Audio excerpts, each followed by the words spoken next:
guztiok aritzea horretan eta izenare horrela jarri diogu bidea marraztea goaz. Zein da bidea, Donostia gero eta euskaldunagoa egiteko bidea, denon artean landu, aztertu, horren inguruko hausnarketa egin, eta ezakit bide bakarra egingo dugu, hainbitzan norabidea finkatzen badugu, agian batzutan bide zidorrak topatuko ditugu, baina bai ikusten duguna da, azken urtetan, ezagutzak bai egin du aurrera, datuek erakusten duten ez erabilera ez dikoak guk, nahiko genukeen abiaduran, hildo berean, horren gargarretea ikusten genuen, denon artean horren inguruko gogoeta, hausnarketa, parte-hartzaile bat egitea. Horretarako, 6 saio antolatu ditugu, eta azken 7. bat ondorioak ateratzeko. Lehen saio honetan, Mikel Zarbide dugu gurekin, bide hori marrazteko edo nolabait hilbakarian laguntzeko lan horretan. Ondoren datorren astean izango dugu bigarrena, bertan Donostiako piratak hartuko dute. Alegin handia egina izan dugu, gazteak edo gazte jendea euskararen mugimendura gerturatzeko, elkarrekin aritzeko. Asko santuko porren ondoren apirilean izango ditugu beste 2 saio. Apirilaren 16an Maria Zurmendi eta apirilaren 23an Lore Agirre eta Igor Otxoa arituko dira. Eta maiatzan beste 2 saio egingo ditugu. Maiatzaren 14an Joseba Alvarez eta maiatzaren 21an Beñat Gaztelumendik eta Aser Basurtok zuzenduko dute saioa. Saioak lehen esan dut parte-hartzaileak nahi ditugula eta saio guztiak ez dute formatu bera izango, bai ahaleginduko gara denetan, denbora izaten, denon artean, gero hitz egindakoaren gainean, hausnarketa egiteko, haien taldeka batzutan, hortik ondorioak bildu, eta horregatik gaurko saio honetarako Mikel Zarbide prestatutako inkestaz gain, estorritxo bat banatu dizuegu, guk datuak baduzue, guri emateko, gero zuekin harremanetan jarri eta saio bakoitzaren laburpenak edo ondorioak zuei guztioi helarazteko. Besterik gabe, agian denbora pixka bat duzue inkesta betetzeko, oraintxe jasoko dugulako, bertako emaitzak erabiliko ditugulako Mikel Zarbidek, bigarren zatian, bigarren partean, horren inguruko hausnarketa edo komentariak egiteko. Aurretik, berak hitzalditxo bat, saio bat emango du lehentasunaren inguruan, ordu erdi inguru edo izango da, bako zerre. Gero, Zarbide ezaguna duzue, euskaltzaina, euskaltzaina ere, bageraren soberan hartatu zuena, eta berriz ere, konbidatu dugu, saio gotan parte hartzera, eta lehenengo, Donkera bera iman dugu, laguntzen digun, bideo ditan. Eskerrik asko, zer egin gaudero, beste minutu pare bat papera betetzeko, hori oso patriofilio laburra di da batean betetzeko, burua zenbat gehiago bekatu, orduan okerro ortego ezu. Azkenian, horren asmoa bakizu, zein da. Gure artean, gai horien inguruan, halako barreiatze edo dispersioa handia den, txikia den, zenbatekoa den, usain hartzen hastea. Ez du 2. da 3. da N. intentziorik. Gerta egiteke ustez, gauza bera esaten dugula, pentsatzen dugunean, gauza diferenteak esaten ari izatea, eta gure eztabaidak askotan holakoak ere izaten dira. Eta hori argitzen, laguntzen, hasteko izanen ez asko gehiagotarako. Beraz, minutu pare batean horri azken ematen badien zuen, pasaixo ematen badien zuen, papera jaso eta hasengo ginetek. Eskerrik asko, Rolandan ere Daniri, egia da berak esan duna, ez da gintzen bat urteia, baina ontsa lotxaren eman behar du, horako gauza gaudetzia, baina ze batzuk badia, hogei badia. Eguntan hasi ginela, akordatzen naiz etxeko bizikletaz nola joaten nintzen, hori biderarekin.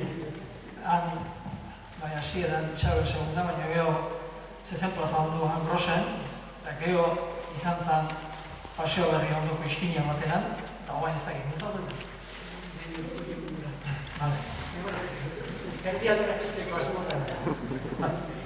Nola nahi aldi bakoitzak izan hori ditu bere fruituak eta garai hartan ezan Donostia makarrik izan euskaltzale jendeak alkarrekin zerbait egin ote genezake susmatzen hasteko garaia zen, gure arteko jokabideak ideologiaz, politikaz, erregintzaz oso zeuden alde ditara gura banatuak, gehiagotan ere bai, baina bitara bentsat oso nabarmen, eta nik uste saio bat egin zala ikusteko ea badote zauden kontu alkarrekin batera lantzeko modukoa ziren, da uste denborak hartarako bideren bat edo erakutsi duela, eta beraz beste fruiturik ez balu ere, ale hori ditza bere alde izango dugu era.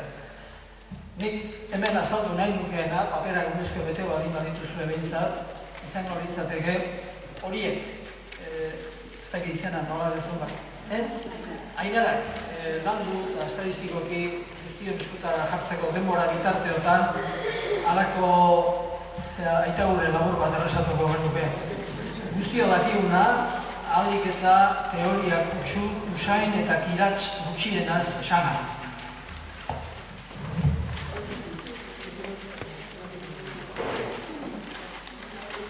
Euro osoa eseinetan hau eta importez baizu ez duzik egin horretu.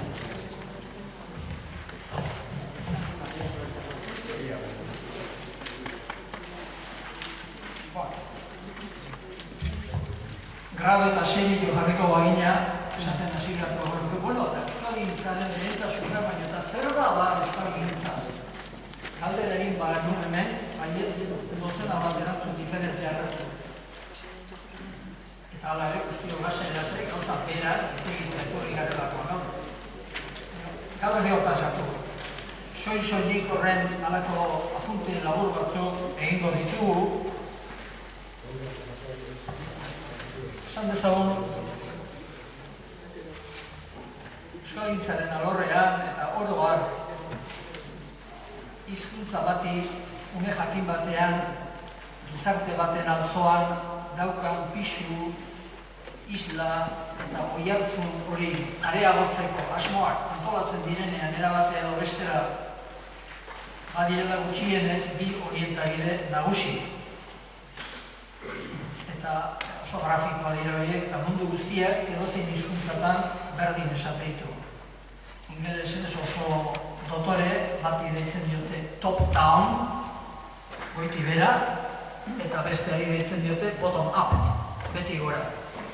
Oda, gizartean eragiteko modu asko daude, eta eragiteko modua da aginte organoen bidez, eta agintea eraskotan izan diteke, ez soilik politikoa.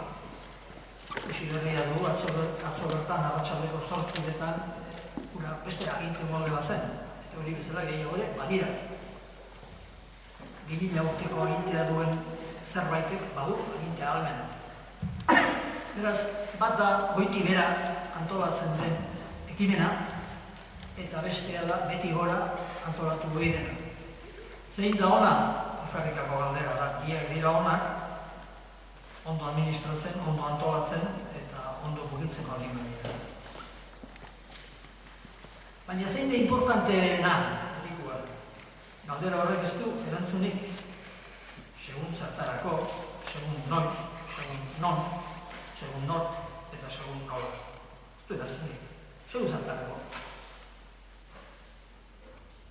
Biak dira posible, biak dira baliagarri,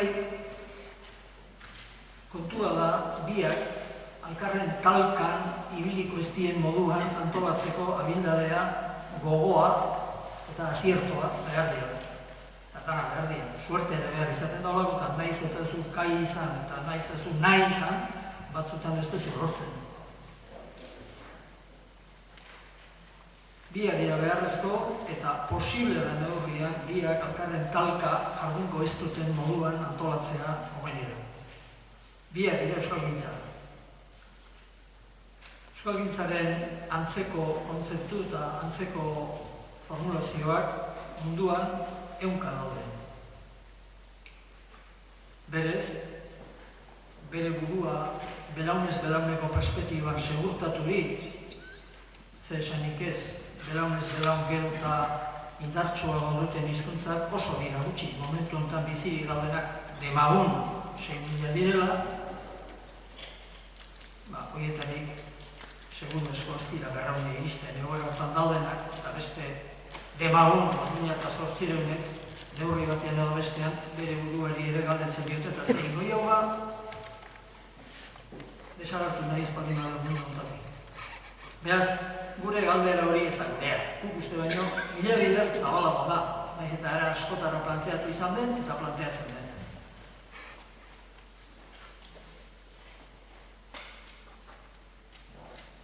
Bada, beste kontuak, hemen eta niri kanpora planteatzen ez dena, eta neuk ere egia esan behar badizuet, urteetan, bazanik ere, astarrenik ez nuena, ez nintzen kontuatzen. Hauen da lorte gutxi, zertzea bemen. Gertatzen baizu batzutan, basora joan, ustez paratxikuta eta bueltakoan itxarposa bat bez bete eta etortzen zarela, ez da?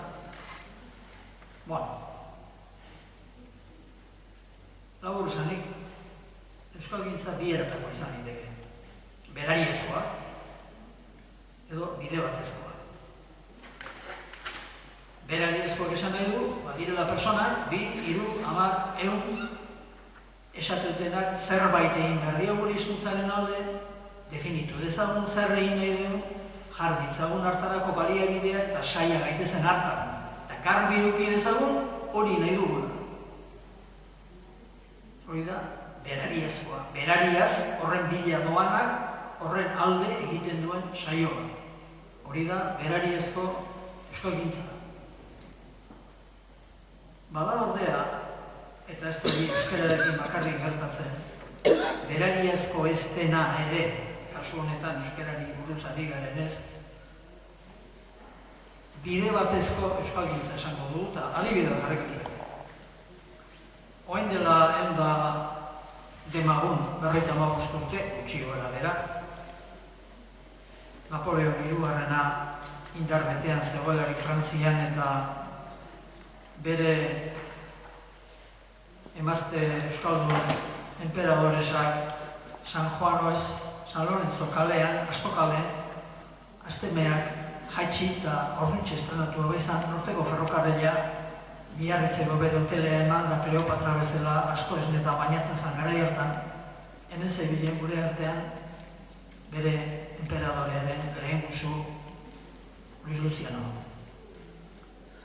Haren asmoa ez zen euskara salbatzea.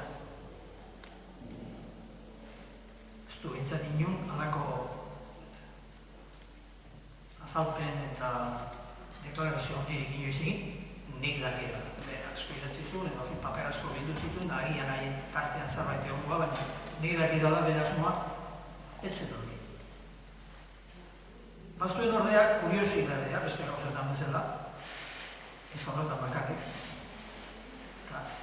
Euskaraz, diferente egitez dela, handa, hemen, da beste hortan, da mugaz alde batea, da bestea, eta kontxo, eta nik nahinik eba jakin lekuan ze euskalki diferente dauden, hortan jende taldetxo bat bildu zuen, baten bat bere digupeko, diguazan,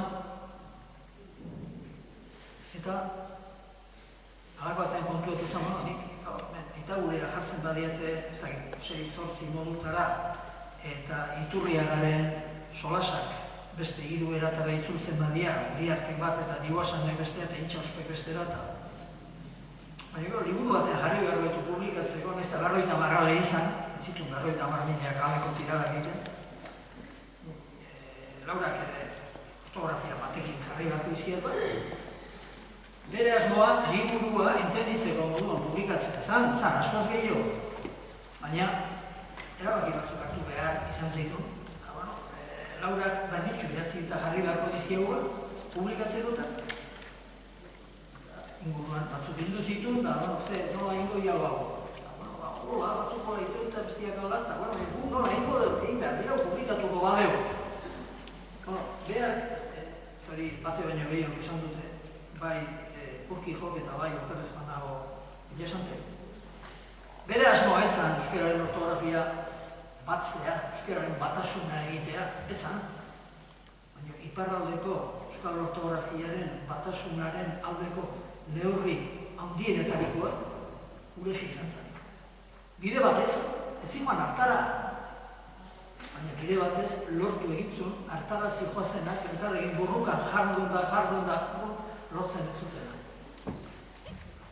Hori, korpus plangintzan gertatzen den bezala, gertatzen da estatus plangintzan.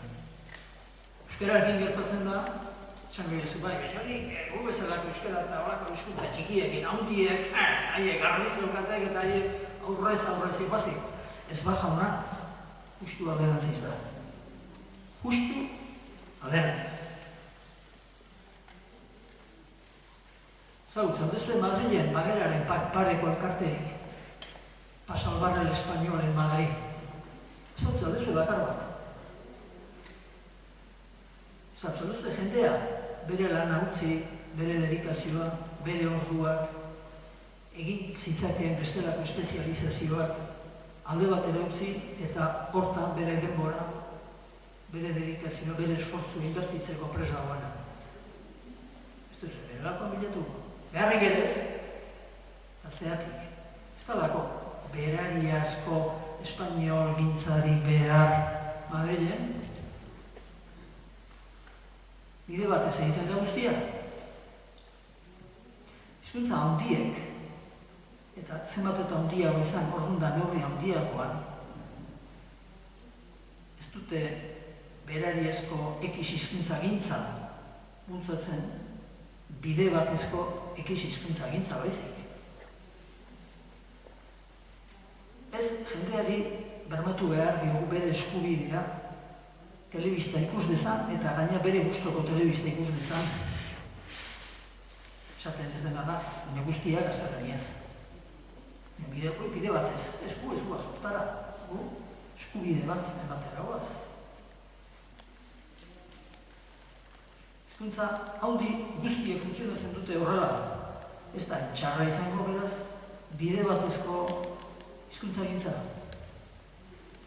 Hori gu, deskuidatu bide denbora luzean. Planteatu dugu, txilez azkeneko 50 urtean. Ez, gauzak egin behar dira, garbi, esan, onagoaz, kosta da kosta, eta horren izenean antolatuko ditugu gauzak. Gizarteak ez dugu funtzionatzen hori da, detalle txikia hori xeo falta zaio kontuan hartzea. Gizartean mila bider konpreskoa da. Mila bider. Interesak, asmoak, ilusioak, gorrotoak, askoz elkarrekiko lotura sendoagoan daude, eta horko lotura handiko horretan, matrize horretan, bilbe horretan, formulatzen dira gerorako iztun elkarte baten osasun handizko belaunez-belauneko transmisioa ahalmena bermatzen duten erabakimenak. Hori, nire ustez, egunen batean, ez Donostiako, ez igoro bat, euskalgintzaren analisi autokritiko bat egin nahi baldin badugu, lehen kontuan hartu behar dugun faktorea da. Ez noski oain punta batetik bestia pasatzeko, berariezko euskalgintza eskomodatu eta dana oain bide batezko egin behar deusaten azteko, ez. Baina bai, normala zein dan gogoan izateko, eta normala bide batezkoa da. Munduko hizkuntza handi sano guztietan. Bat utzi gabe. Hori, ez da bai da nire ustez, begiratu, ean nun dauden, alemana salbatzeko hiritar elkarteak, nun dauden. Baina laroika mazazti milioi horiek, Alemania bakarrik, eta Austria eta Suiza eta gainerakoak, ez daukate belauneko jarraipena beldurrez, eta zer gertatu behar da gure seinalarekin. Kontua zehatzea, bai, esinan etxea, uste jo, baina jo, kalea, atera borduko, azte jo, frantzesez, amasei urterako kana frantzesez ahiria. Horako asko zautzen dut Alemania. Eta alderantziz frantzian. Frantzian, horako zerbait, ez neurri baten ingelesarekin gertaliteke kontestu jakinetan. hizkuntza handiak ere, ez baitia guztiak beren handitasunean maila eta ahalmen berekoak. Baina guztiek dute belaunez belauneko jarraipen berme hori bere baitan. Eta hori ez dute egiten eta ez dute egiten berari esko ekiz hizkuntza gintzaz, bide bat ezkoaz, baizik.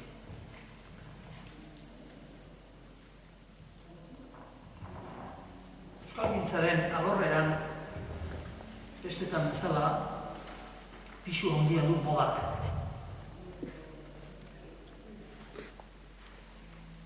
Gure euskalgintza ez da Urkijok eta Elizaldek eta aurrera zeramatenaren kopia huts. Ez da Altubek gogotan zuenarena ere eta Altuberena agian gugandik urbilago zegoen zen da eguzatak. Ez da. Elementu berriak sartu izan ditugu eta elementu batzuek seguru asko mesederako izan dira eta beste batzuek kalterako. Nire ustez, errebizio beharrean daukagun kontuetako bat da, azkeneko 50 batean, egia berdaderotzat ematen dugun paradigma. Euskararen aldeko jarrerak indartzen baditugu, jendeak euskara ikasi ingo du eta ikasten badu, egin ingo. Hori da urrezko gure katea. Horita da, erakargarria da, defekto bakarra dauka ez da egia. Gainerakoan zoragarria da. Milioika Europar, Turkiar, Greko, Italiar, Espainiol, Portugues, joan ziren Europara, Frantzia, Belgika, Alemania aldera, bereziki Suizara ere bai, oain dela 50 bat urte, badakizu. Nik Alemaniako mordoxoak ezautzen den. Guztiek ditute gaur alemanez. Beren seme-alabei gainera azentua ere etzaia espantzen baten seme-alabei. Beraiei bai, nabarra. Esango duzu klaro, batek buru argia izan da azkar asko aplikatu zuen paradigma. Lehen da bizi, estremeño guztiei, emate zitzaizkien ikastaroak, germanofilia indartzeko, eta Goethe eta Schillerren eta literaturaren edertasunak eta sokomokoak agirian jarri, eta bai gauza ederra izan behar dura alemana. Eta inflamatu zituztenean, orduan tanak Alemanian lehenengo gauza zeite zituzten trenetik etxita, aleman begira bidali. Eta antxe, bete, 2-3 euki alemana ikasten, eta ikaste zutenean, orduan lanean, fabrikara. Zautzen dezu, bakar bat milioi aietatik bideo hori irabatzuena. Bat, nik ez dut uste dagoenik. Paradigma hori politagoa da erakusteko, aplikatzeko baino. Ez, jendeak nola ikasi zuen alemanez.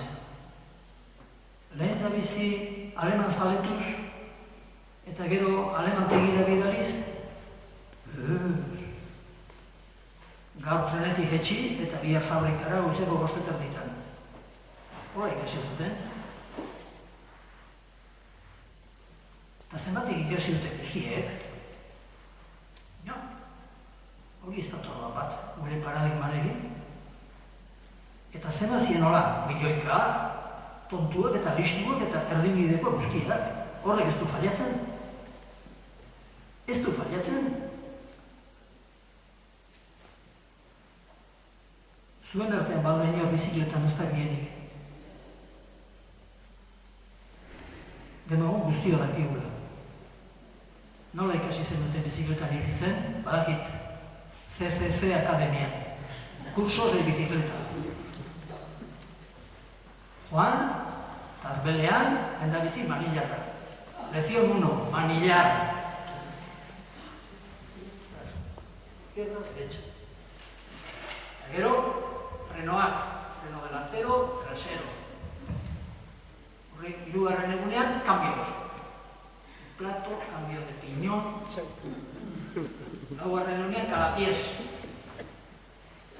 eta gero ja ondo ikasi nahi zutenei, hori ematen ziren bigarren ikastaroa.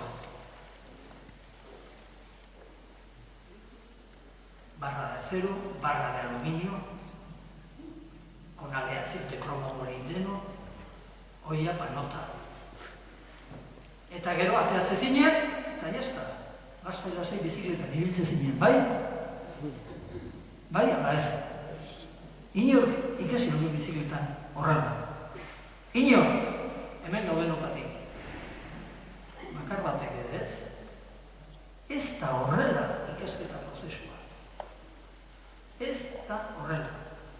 Ikasketa prozesua oso prozesu importante, serioa da, ez nuke nahi hau inork burlatzat hartzea. Baina horrela ez da. Pedalai emanaz ikasten da bizikletan. Pedalai eman gabe bizikletan ikasi duenik ez dago. Eta hori, aztut ez egin. Harrera, ikasi, eta gero egin, ez? Egin gabe ez da ikasten. Eginaz ikasten da, eta ikasiz hobeto egiten da, eta gehiago eginaz, gehiago ikasten da, eta gehiago ikasiz hobeto egiten da. Hori da prozesua. Eta guk, euskal zaleok, planteatu dugun paradigma jarrera, eskuratze prozesua erabilera da.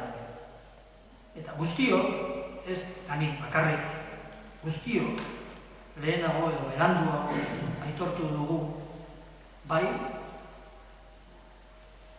gaitasun eta ikaste prozesuan aurrea egin deu, baina inorrez mintzeko esaten deu.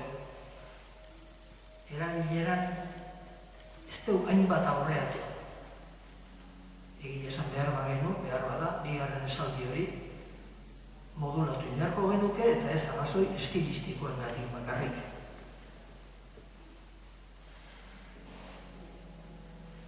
Oso importantea da, hau ez da tontakeria, hau ez da teoria hutsa. Honetan, 50 urteko formulazioa daukagu geure bizkar gainean lagundu baino gehiago kalte egiten diguna. Ikaste molde guztiek, ez dute zertarako balio kontestu hauetan, erabilera arruntean txertatzen eta han inbrikatzen ez badira. Erabilerarik gabeko ikaste plangintzak ez du etorkizunik, ez hemen, eta ez Alemaniako etorkinekin, inorekin ez.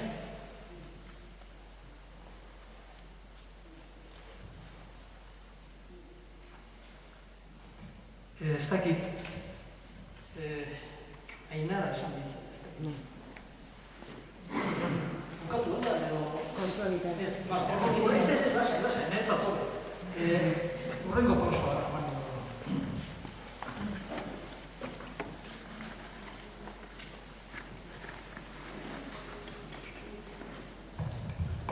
baina arte berretxukera ditu gara, oain demagun teknokrata bihurtu garela kolpean.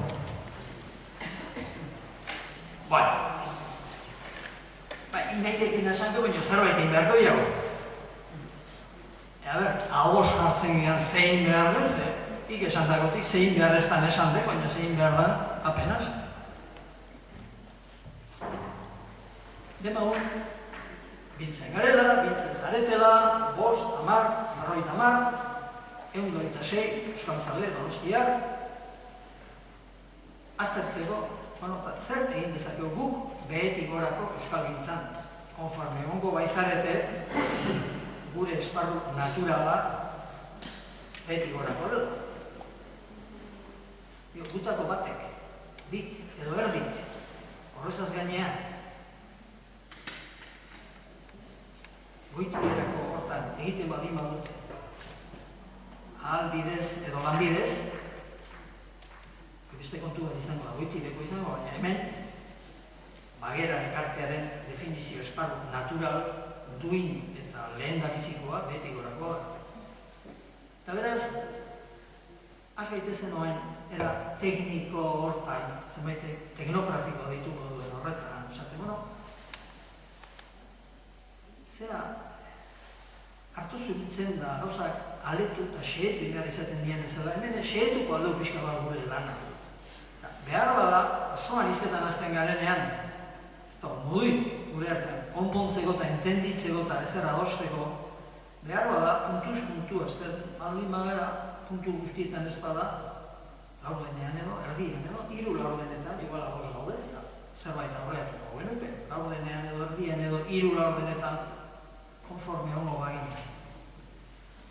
Beraz, esan dezagun, euskalgintza, hau ez da nik esana eta nik asmatu hau idatzita dago inglesez, eta ontan zerbait dakienaren lumatik idatzia. Gizarte mugimentuen antzeko fenomeno da. Oroar, bere etorkizun endokultura da, arriskupean ikusten da sentitzen duten hiztun elkartek bere buruari ezarri diotena. Gizarte mugimentu oro bezala baditu analisi soziologiko posibleak. Analisiak eraskotakoak egin litezke, jakina politikoak, psikologikoak, literarioak, periodistikoak, nahi duzen guztiak. Horietako bat, gure lanetik ez urrenekoa, soziologiko izango litzateke, eta gizarte mugimenduen analisi soziologiko egin izan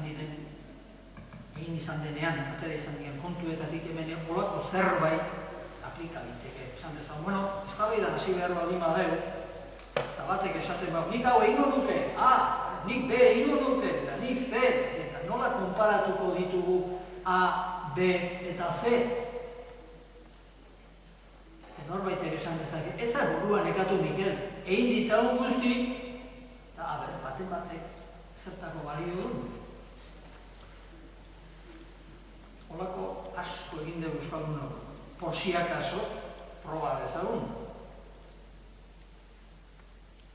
Zenbat energia gastatu den, zenbat ilusio kiskaldu dugun, zenbat ate itxi ditugun, alperrik, aurrez akin zitekeelako.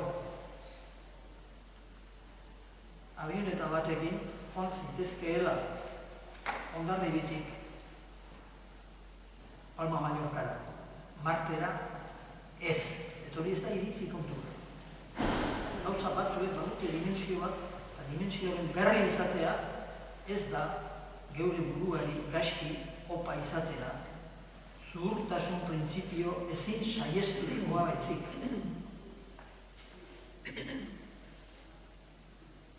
Beraz,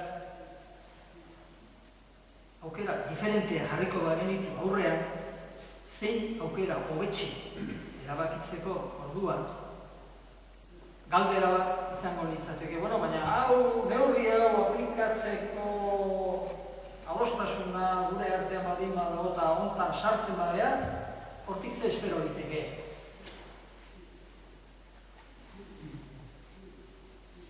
Honek ze eragin potentzial izan dezake berez, hau, hemen sartu ditugu asteak, hilabeteak, urteak, orduak, aste bukaerak, ateak ditugu paperak eta panfletoak, berotuko ditugu bazterrak eta eskatuko ditugu txamponak.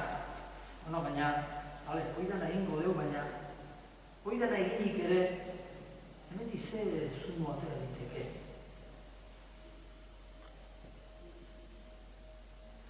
Pentsatuko aldeu, ezertan hasi aurretik. Halako X neurri aplikatuko bagenu, zer nolako eraginak alde, lortuko genuke. Hori da egin beharko genukeen lehenengo galdera, edozein mugimendu sozialek egiten duna, erabaki hartu behar ditunean.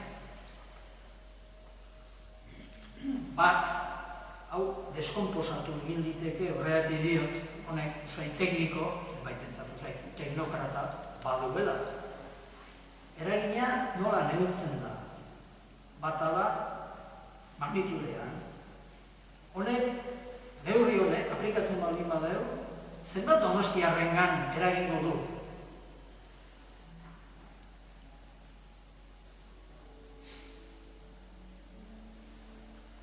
Ez baita berdin. Denboratan, dirutan, ilusiotan, dedikaziotan, kompromisotan, 100 kilo gastatu. Eta hemen eragin, lehenengo galdera, natural. Guztiok, txampona gure patrikan denean, etxiko dirua gastatu behar ditugunean, egiten dugu galderetako. Hori, batez ere, demolinguistikaren alorreko galdera. Eta horretan, orain dela berrogei tamar urte baino, bider hobeto daude.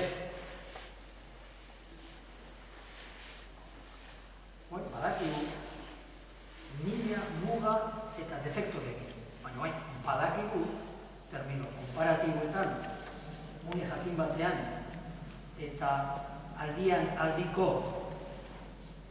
neurketa sistematiko konparagarrietan, gutxi gora bera konparagarrietan, egoera demolinguistikoa Donostian nolakoa den, bai adinez adin, bai auzoz auzo, hori badakigu, lehen ez genekin.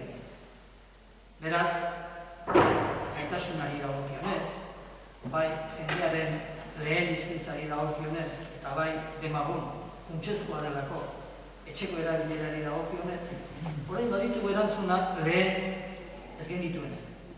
Erantzun horiek urruti daude perfekzioa, oso urruti, eta hala ere urre bizia dira. Lehen nun geunden jakinik. Beraz, kontu bada, geure burua igaldetza, neurri hau adosten badeu, honekin, zenbaten gana iritsiko gara, zenbat jendek jasoko du gure impactua. Bat, bigarrena. Bota, jende horiek, nun daude? Nun bizi dira. Nada, elkarren onduan, ala bat egiako puntan, bestia zurriola, eta urrengo alderdi edarren. Bestia berillo. Ez da berdin. Ez da berdin esatea honek, 5.000 Donostiarrengan eragingo du, eragin hori 2-3 auzozonatan konzentratzen baldin bada, edo era aleatorio zorizko itxuan barra-barra garraiatu baldin bada. Ez da berdin. Konzentrazioak bereziki, ahulean dauden, kontestualki ahulean dauden hizkuntza eta hizkuntza aldeen baitan, funtsezko eragina du bere gerorako hobekuntza proiektzioa. Konzentrazioarekin batera loturik dago, harreman sareen trinkotasuna. Euskaldunak euskaldunekin elkarren ondoan bizi badira, erresago da portaleak etxita, kaixo, Jose Antonio, atzo ere intziuk realak ederra esatea, eta ez bat hemen, eta beste ez dakit nun bizi baldin bat, ketal, no, bien, el tiempo también, sí, no, el ascensor no anda bien, no, eta gero igual enteratzeiz, handi bidurte, guen euskalduna da. Ez da berdin, elkarren ondoan bizi euskaldunekin, ala purra denetik pixka banatuta bizi. Ez, da kopurua berdina da, bai, baina konzentrazioa eta harreman sareen trinkotasuna oso da diferentea. Eta guk, multzoak alik eta handienak izateaz gainera, eta agian horren aurretik, trinkotasuna eta harreman sareen indarra, bizitasuna behar dugu. Hori da, konzentrazioa eta harreman sareen trinkotasuna.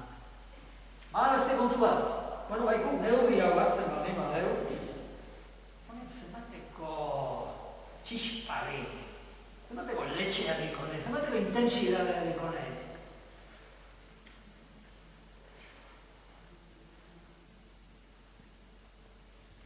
Gauza batzuk seguru da gira. Bat, egunak, 24 ordu ditu, asteak, zazpi egun. Hortik, gutxi gora bera jakin dezakegu, egunean zenbat ordu pasatzen ditugun esna, asteak ordu. Alde jarra zeudek, gure amona beti hortzeu gero hartu ezinik eta gure semea berriz esnatuko dunik etzeok eta nola ere bat denentzako, bataz bestean, gutxi gora bera esan diteke egunean, demagun jortzi ordu egiten deula eta 16 ordutan ez gaudela, lo. Batzutan lo planta egite betu. Emagun, egunean, 16 ordu ez nago. eta badakigu automatiko astean 112 orduko dela ez da. Bataz beste, eguan gutxixio, eguan gehixio, bakizu, gaureak parrandak, gaurean, eta gaurean 112 orduko ez da pasatzitugula astean, gehiago, bataz beste. Urtean ere, urte bisestu espaldin bada, zenbadian, 5.894. Zenbaki borobiletara ekarrita, urtean 6.000 ordu pasatzen dugu esna. Bueno, toain galdera da. Gu martxan jartzera guazen ekintza honek, Donostiar horietariko, 6.000 ordu horietariko, zenbat ordutan inpaktatuko.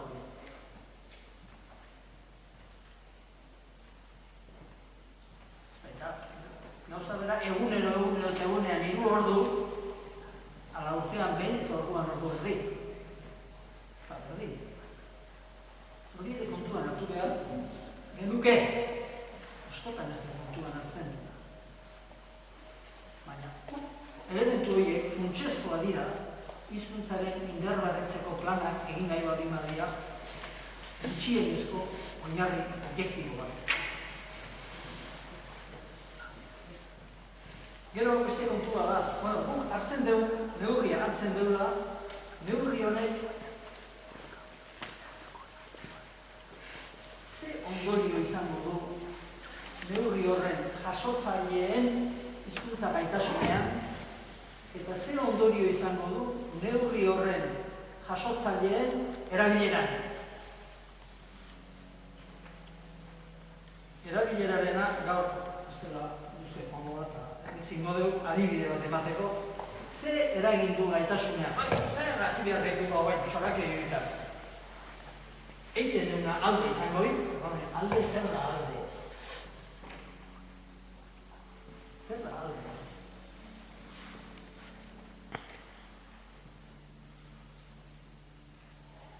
Zenbait neurri eragina dute irakurmenean. Bagera, estekari da.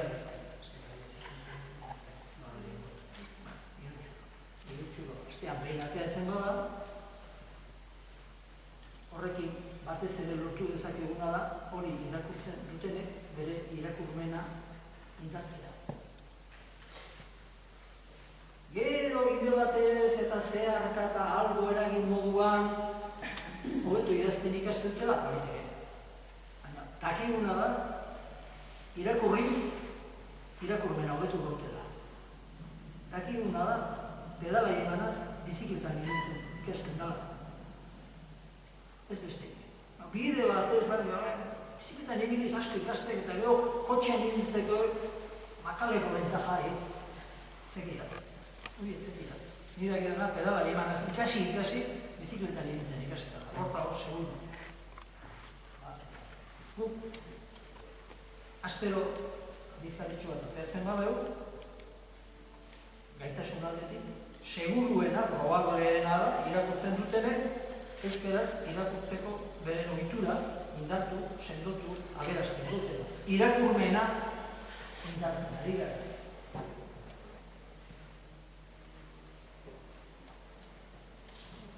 Irakurri, eskarrik asko. Irakurri, ez da gau. Laur jarro du, detalle egin urtziko. Beste zenbait kasutan, igandero mesanautzira, euskerazko mesanautzira joaten denak, batez ere zer lantzen du. Entzumena, dotore, ikutzaigu gaur bere felix. Igual gauzatu dugu. Beste horrek, ezin hartzikin gauza garbideo zaretzen, garbideo egiten ditu. Hori ere entzumena lantzen ari da, lantzen ari da. Beza entzunaz, entzuten ikasten da.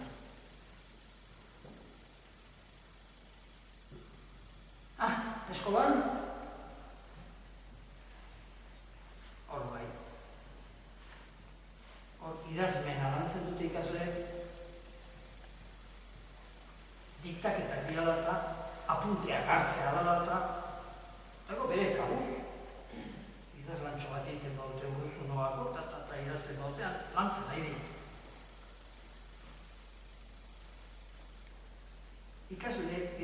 emantzea dute eskolan.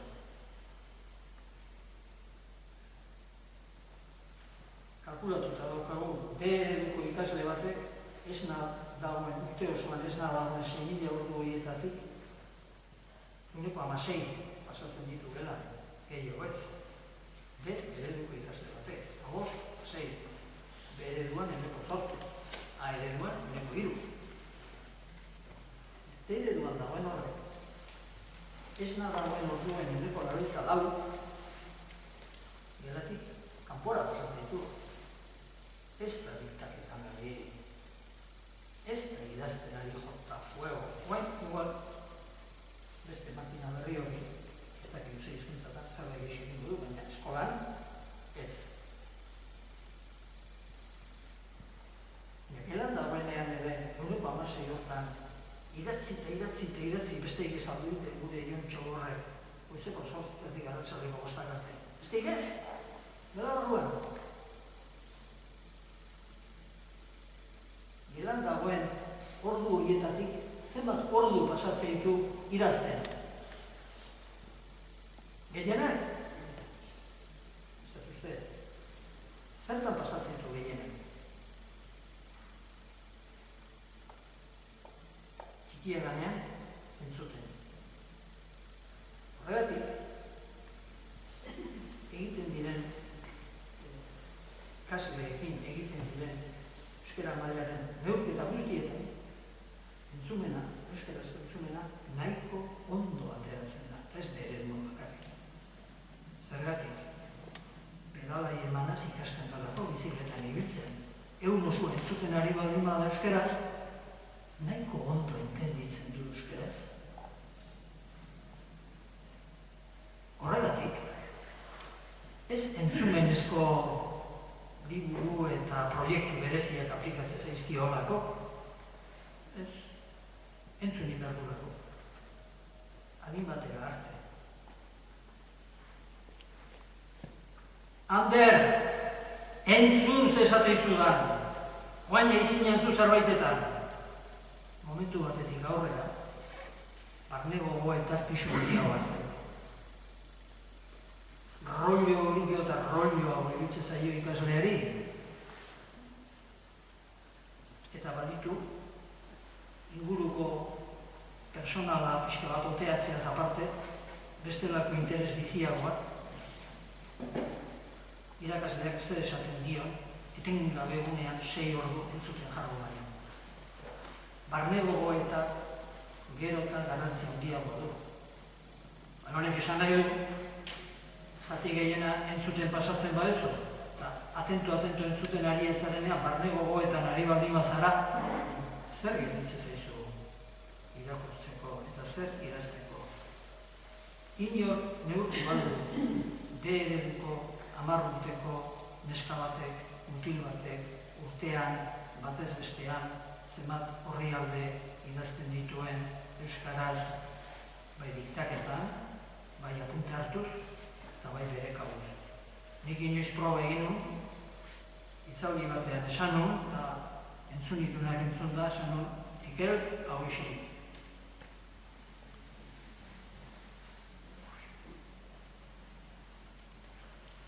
Jakina, beste zenbait ekimenek, ama.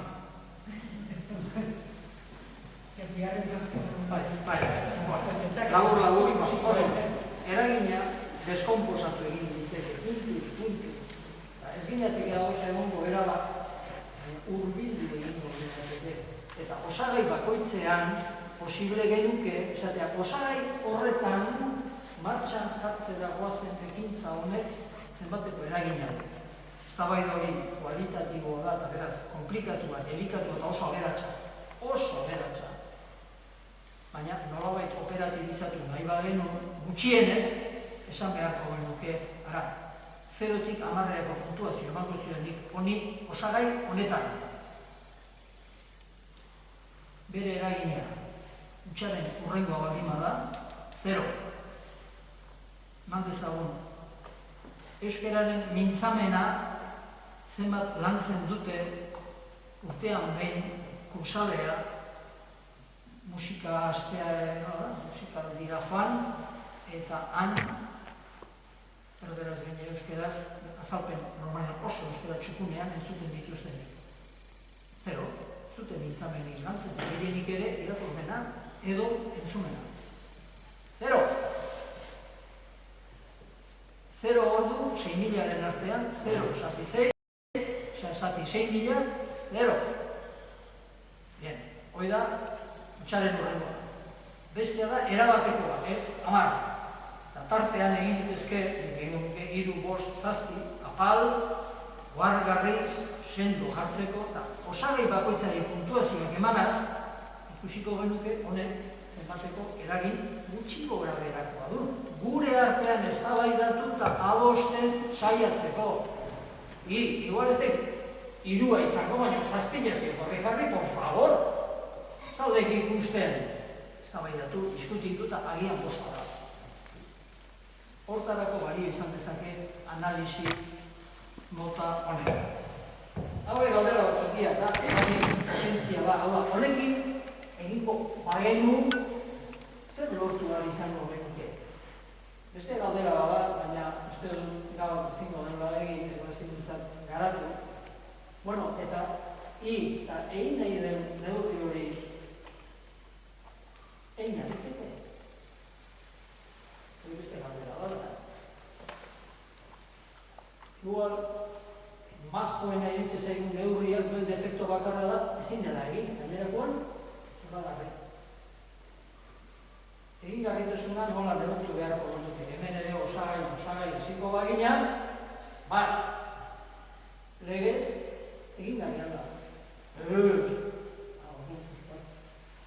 Hemen, ari gaitu, behetik gorako gure euskalgintzaz, guk gaur eta hemen adostu eta aurrera eraman nahi dugunaz.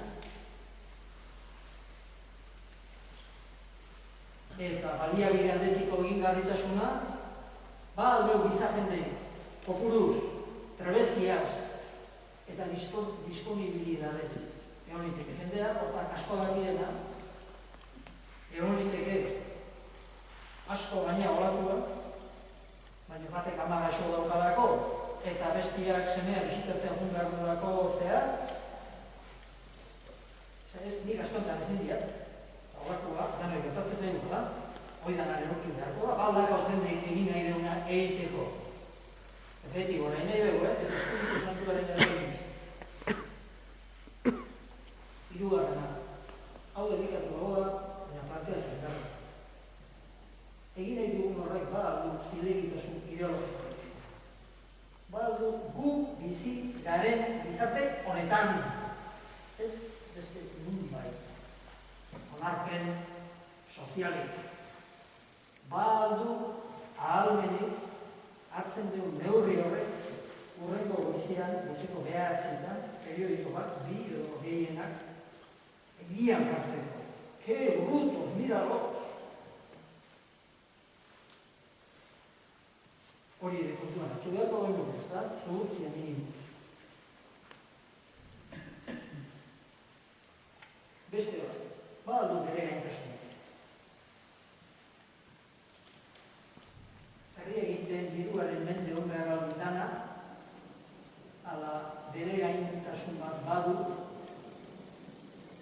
beste diru hori tokituko balitz ere aurrera jarraitu bali izateko bere kabuz, eta bere lemaren gidar izateko. Ezin ditugu, beste zen daude.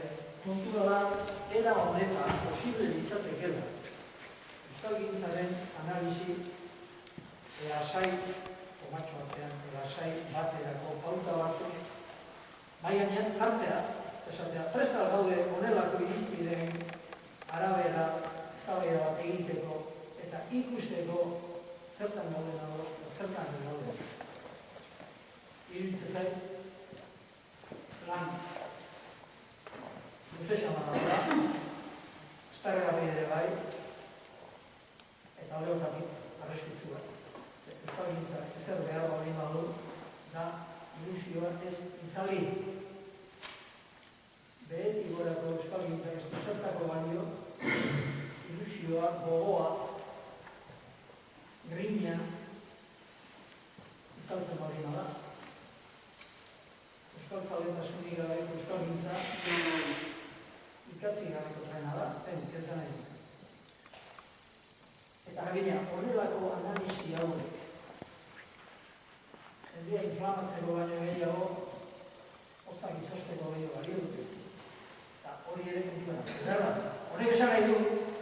zenbait gauza, eta hau ez da elitismo baten ondorio, esan dudanaren abaizik, ezin dela,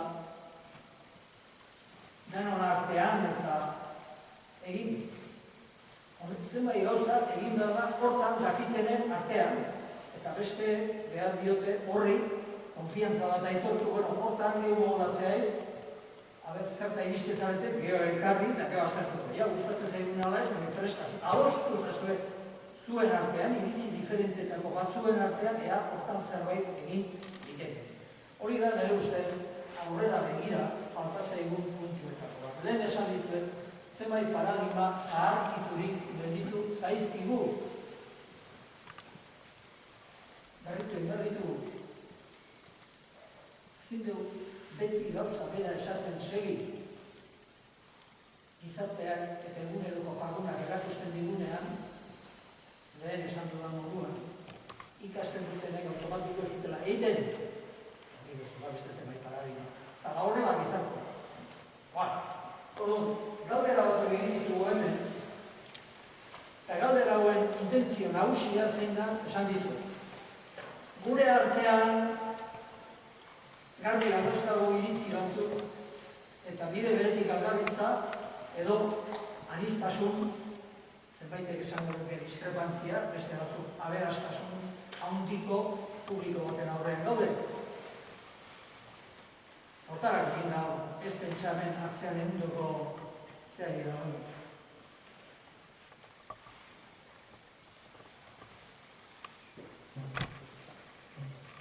Beraz, badakizue horrelakoetan, zer egin behar genuen, pentsatzen dut ondo egina daudela, eta lehentasuna, edo, kasu batzutan lehentasuna zenean, eta bestetan, zure ustez, zuzenena den erantzunak, laua du.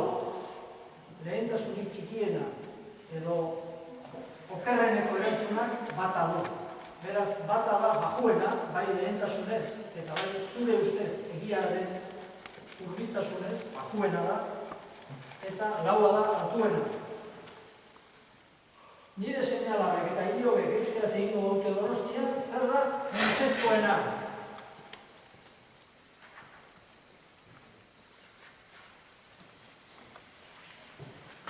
Izugarri, posten nahi. Nik ere alete dut eta bat dut.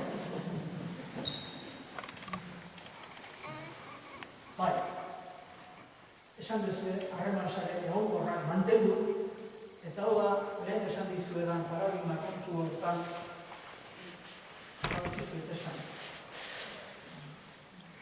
Berreikusi gara daukaguna. Gure uniberso kulturalean mantendu hitzak oso txarra du. Mantener, konservador, baina hizkuntzak bizi dira konservatutik galako. Hizkuntzak bizi dira hiltzen ez direlako. Hasi dut,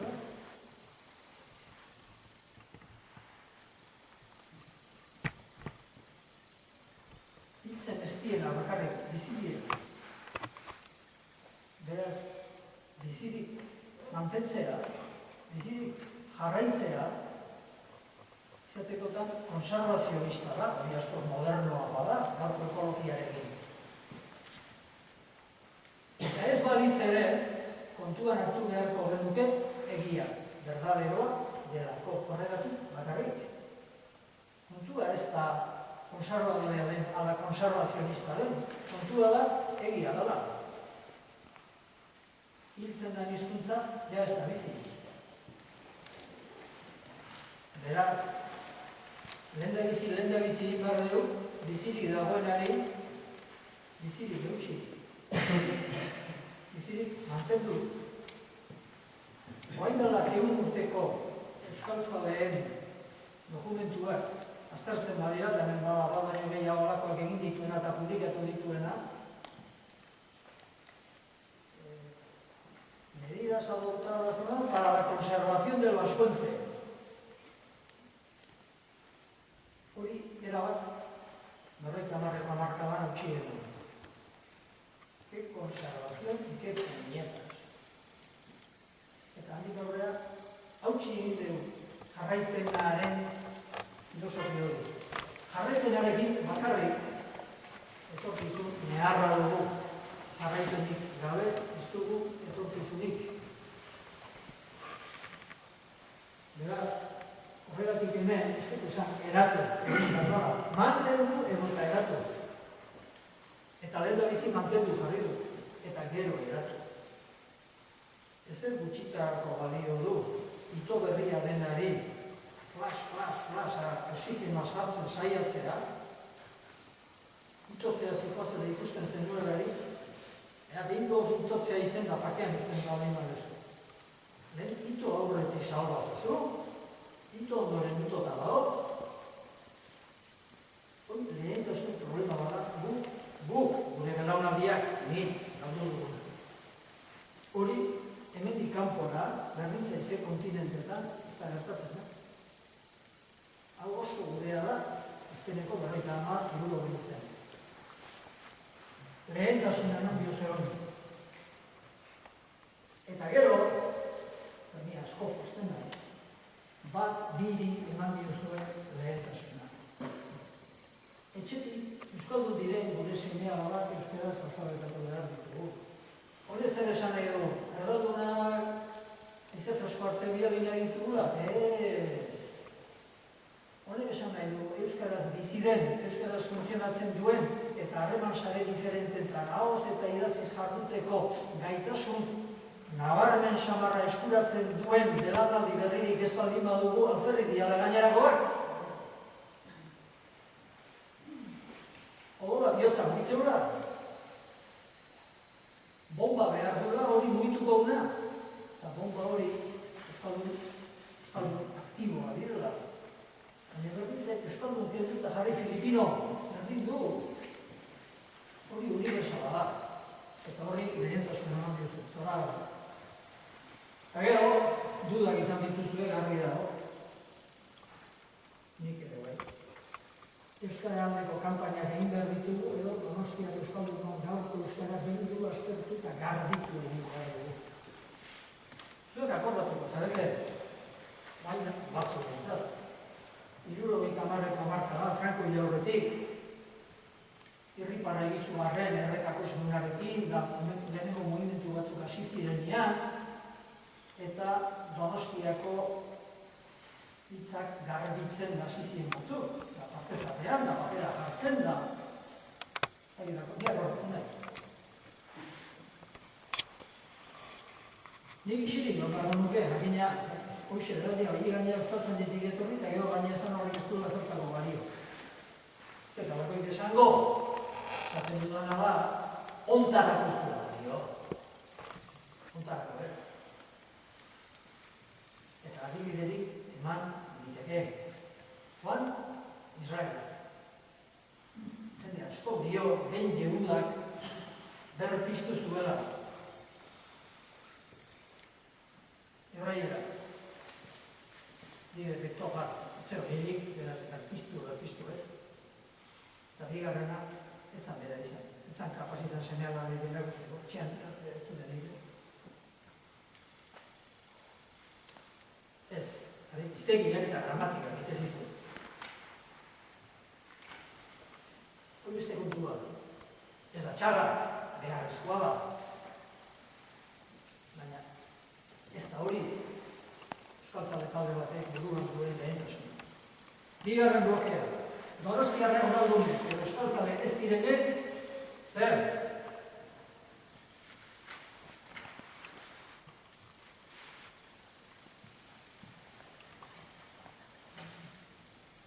Bai, exactamente verde.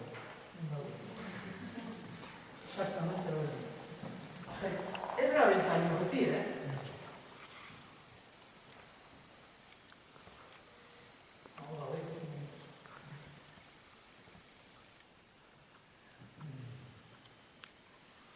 Euskaldunek iduzkoaz egiten baute, ikasik gote bizikletan. Neak hile, Ni baitu lagunak prozesarrekoak, gaur euskaldun direna, ote bat ikasi zuten.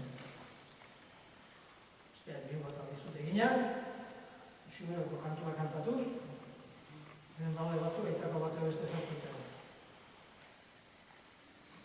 Bai, gero ematen nien, txeron tampo, zanpen dut. Euskara klasea, besteak behin horretan, ematen izkin, egin gana ikasi duten. Ikasi, handik arteago batetik, aparte zarrean, ikastu zuten, Ikasi, aparte zarrean. Eta gaina batek esate zian, bizita, baina du, ontsa jubilatuak, zuertan handia du. Esate zian, eske, hasieran koste itezain, baina ja, hiru oso hartu horren arazago.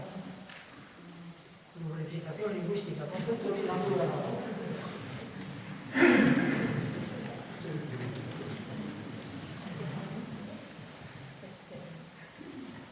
Hau noa, xagurik gabe dut honetan. Ez aldera, ez dut Zeko, bai, bat ez dut, baina,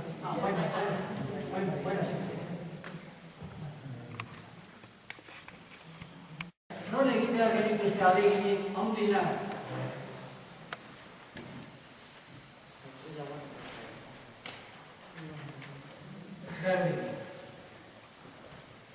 Berdin. Euskarazko zerbitzu gintzat bere gain ez ahal izan da bakatu boldatzen estialdian, familien laguntzan, oso gintzan. Etorkizuna du. Hortaz, lehen esan dugu, bide batezko euskalgintza hor txertatzen da. Jendeak, edozein gizarte modernotan, modernidadea berakin ekarri dituen abantailez gainera, bestelako hipoteka sozial larriak generatu dut. Eta gizarte behar hori erantzuten dakien euskalgintza begiruzea da. Zudurra eta gerorako indartze bide potentena bere gainatzen duena. Zut egiten duzu jendearen beharra ase. Euskara, zer baina hor, ondutzi alde batean. Bere beharra ase. Euskaldunen beharrak euskaraz asetzen badituzu.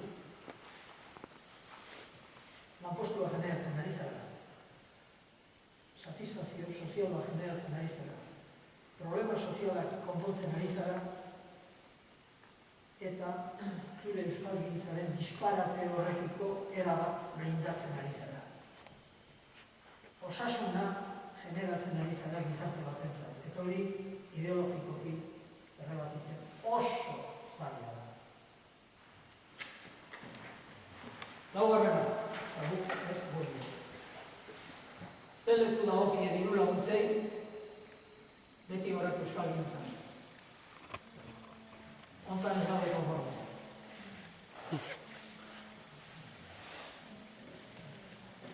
Honek esan nahi du, bentanilaren alde banetak gaudela.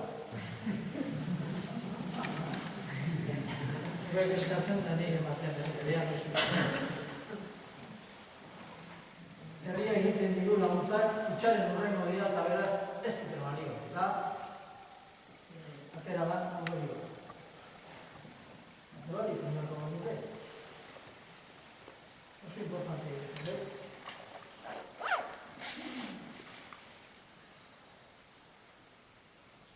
Nik jarri dudana, laua, izan da, herriak egiten diru laguntza bere kabuzko baliabideen osagarri izatea omen da. Ez da, hain urruti, kontrako puntako esan. Esan dudana, autonomo izan behar duen euskalgintzak, norrian, eta ezin da izan, era, goikoak zer emango dian zain egon noren euskalgintzak. Bosgarrena.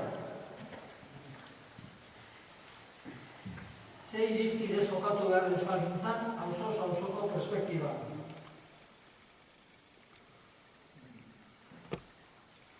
Idea. Lehenengoan, bera. Onta, nik ere, lehenengoa hau jarri. Auzo bakoitzak partez bere plan propioa behar. Auzo euskaldunenek duten lehentasuna. Hau ere, gure azken 50 urteko paradigmaren kontra dago, goiti bera, zein konturatzen garen.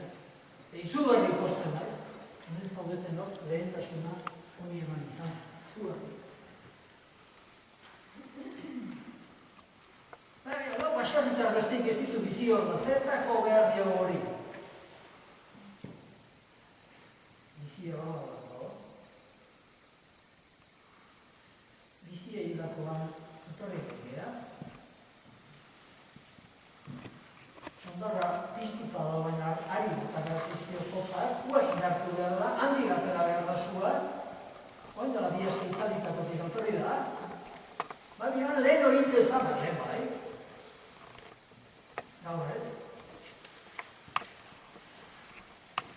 Gatu beharko da usta da nien. Bueno, oain gatera. Gandik aurrera gotei.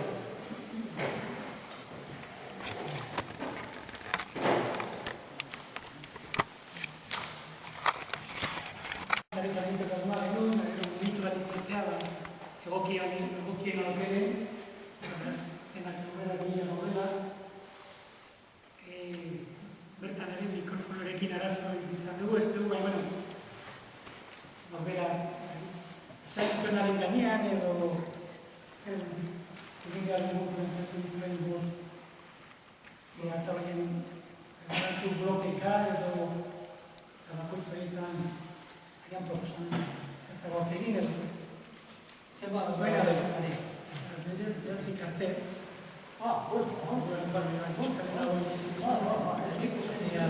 ez baina, eratzetik gara bera izan, pardon.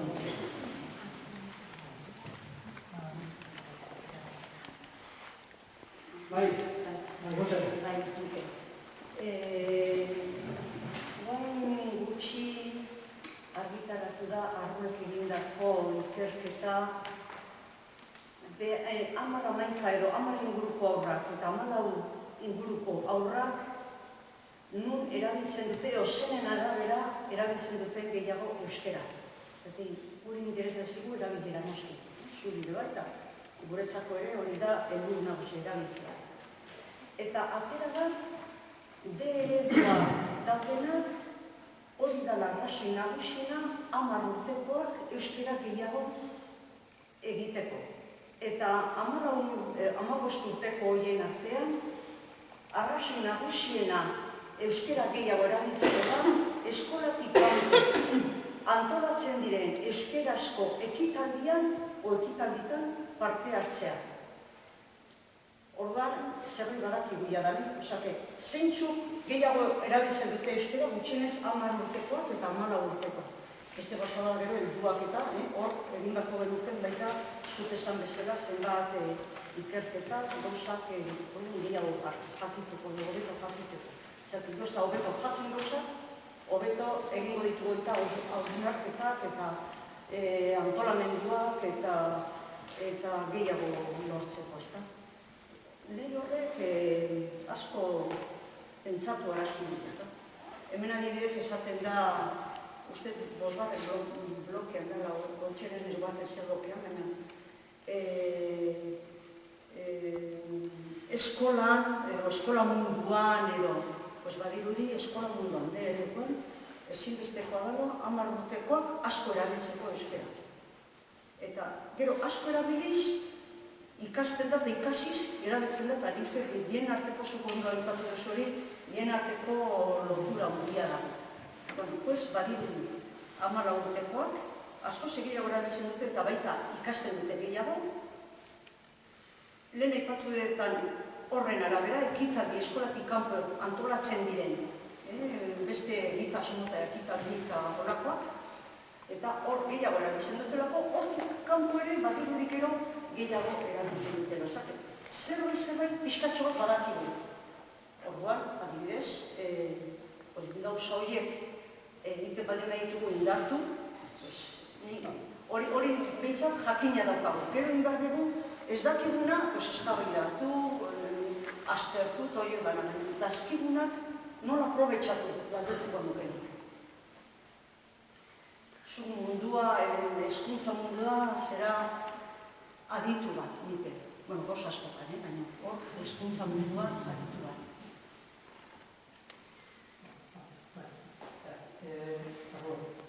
Arro egin badaren magu zazpira dute.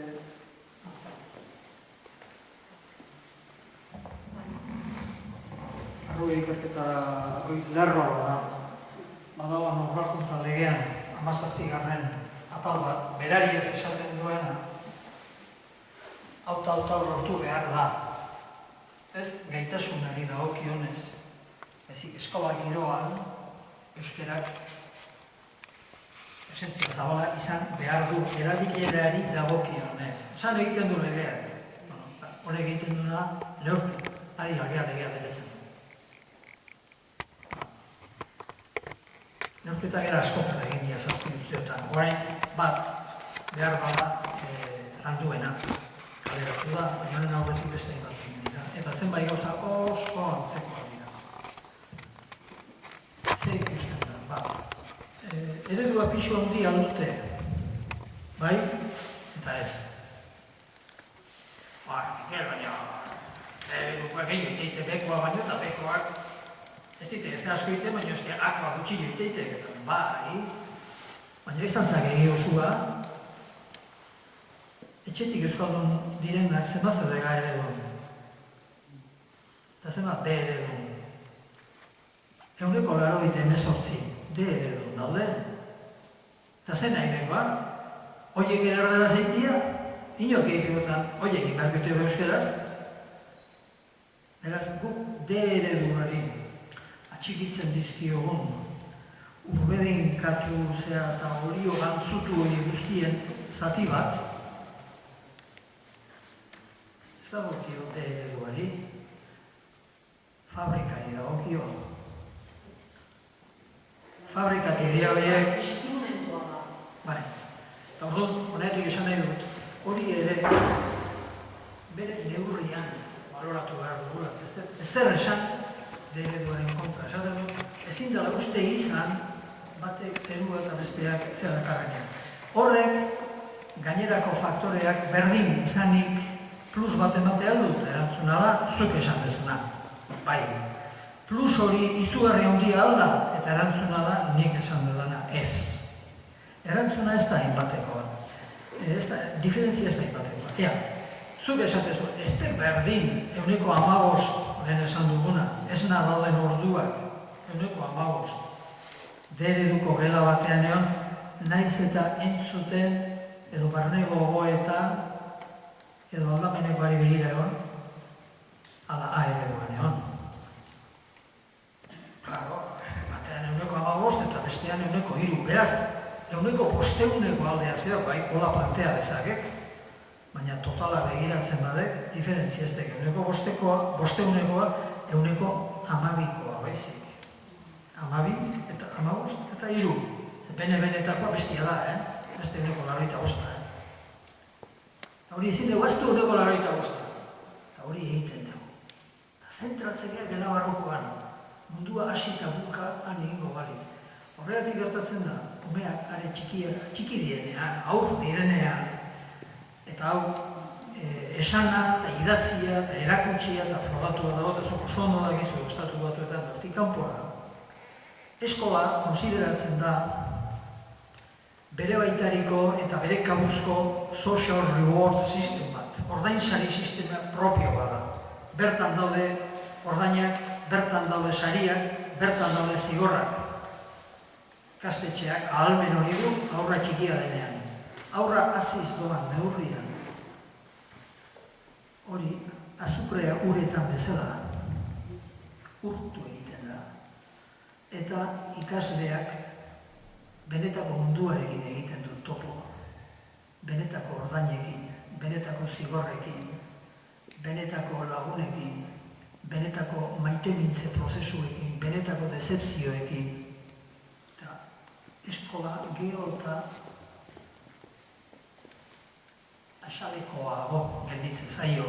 Eta horregatik, 14 urtekoetan, zuk ondo esan duzun bezala, garrantzia handiagoa dutela ikusten da eskolaz kanpoko bestelako harreman sare euskarazko horiek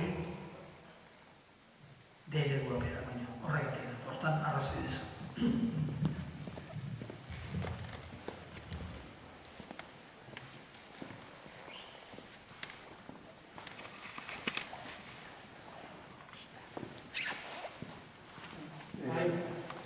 Azken puntu betan egin degun gauza zartatzen hasita, hauz batzuk entzuten nahi dira, adibidez, euskararekin dagoen titulitis hori, igual azterketa direla, jendeari pala euskara ikastea baino gehiago, lanerako edo titulu baten bila. Ez horrek ibartente bat, sortzen duen decepzioa, frakasoa, hori ere euskarari daudu baino gehiago, igual esan freno bat, erabilerari begira, ez? Gehiago de, IAJak hizkuntz gaitasuna hori nolabait tituluak ematen dik eta gero asko, ez? Euskarari begira, euskararen normalizazioari begira, igual ez da la gainerak ninbora, ez?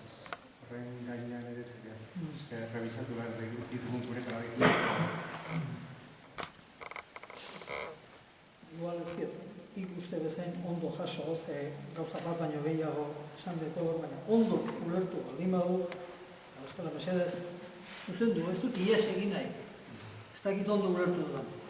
Zaten ari izena da, titulitisa, hizkuntzak normalkuntzaren mesederako izan ordez, ea esote dan kalterako. Gutxiago ezikitu berroten luken titulazioari begira edo euskararen mailari begira gutxiago eskatu du adibidez, relajatu, lasatu pixka, eta gehiago ez eta okarrako hitz egin dola erabilerari eta jendeari pixka konplejoak heldu eta... Ez, konplejoak entzea nahi baldin badeu, Pantojaren programak indartu behar ditugu. Hori, garbi hati da. Arekin kentzeia konplejo guzti, eta Miguel Muñoz eta kompainera egin. Euskararen problema ez da konplejoak entzea. Euskararen problema da, egora txarrean da, hola. Eta konplejoak enduz bere egoera ez da hoetzen. Ezin du jendea engainatu.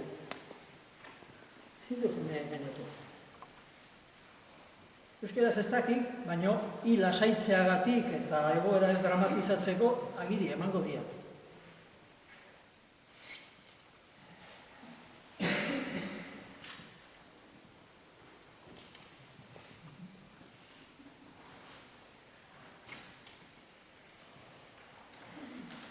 Nik ez.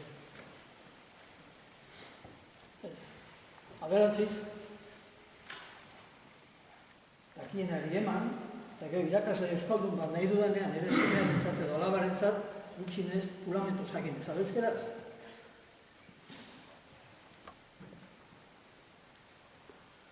Ez jakin ez daki, baina aldakizu ze gaizki pasatzezun. Zerbait indarko gendun ba, eta urrengo 40 urtekeko semialaba guztiek, zertarako behar ditugu agiriek. Hizkuntza normalkuntzaren izenean baldin bada, euskaraz bizi nahi duten hiztun horiek garantia eta berme batzuk izateko lagungarri izan behar dute. Lagungarri. Euskaraz bizi nahi dutenentzat. Eta ez euskararen traumatik askatu nahi dutenentzat. Hori beti daukate aukera. Ez da kobratzen, ez da orkesteagatik.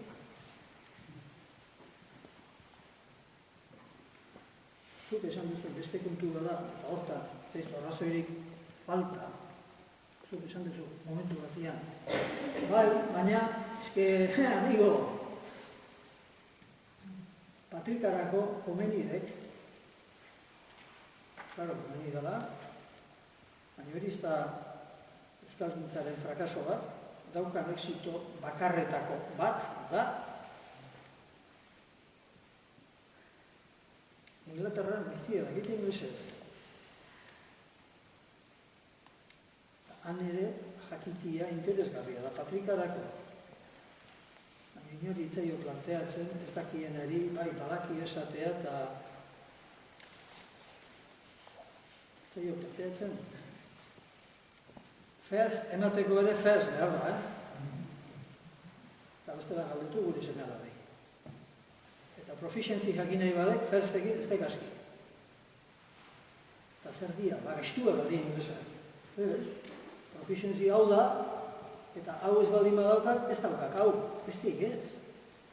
Bai, bintutak, gizahua gero ezingo, dikiztakin, bueno, ez da ingizahua, inberduna da, ikasi. Eta orduan bai.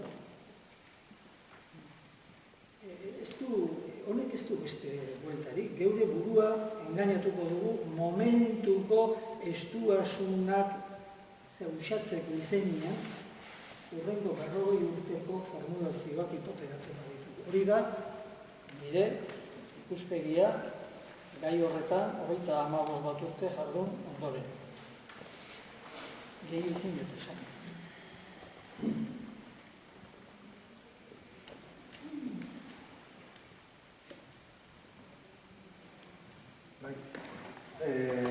Hor bertan, horretzatu zuen hau da, hauzu euskaldunetan lentasuna ez, edo bertan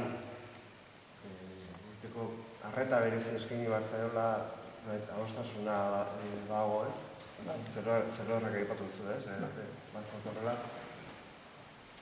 Donostiaren kasuan ez, Igeldo, Zubieta izango dituzke, Ainorga neurria palagoan. Oietxeria, ez, oso ondo esan duzu, oietxeria. Modu irekian galdetuta, zer egin diteke, begira, nondik hasi? Bueno, Ikusita, oso galdera ona da. Donostiaren bereizgarriak eta. Behatzitan bukatu behar badeu, horrekin bai, 3 ordurako kontua geneukatela, beti. Gauza bat egin diteke.